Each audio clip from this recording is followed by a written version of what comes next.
వెనకటికట ఒక చెరువులో ఉన్న నీళ్లు ఎండిపోతా ఉన్నాయి. ఆ చెరువులో ఒక కప్పు ఉంది. అలాగే ఆ చెరువులో ఉన్న చేపలు తినడానికి కొంగలు కూడా అక్కడికి వస్తూ ఉండేవి.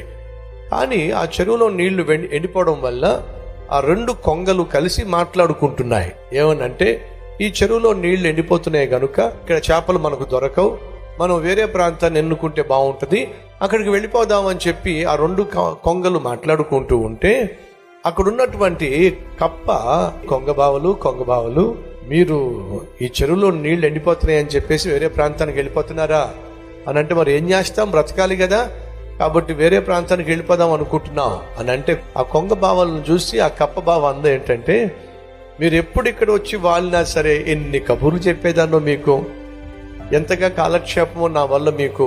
ఇప్పుడు మీకు రెక్కలున్నాయి కాబట్టి చక్కగా ఎగిరిపోతారు, మరి నా సంగతి ఏమిటి, కొంచెం నా గురించి కూడా మీరు ఆలోచించవచ్చు కదా, నన్ను కూడా మీతో పాటు తీసుకెళ్ళచ్చు కదా అని ప్రాధేయపడిందట కప్ప.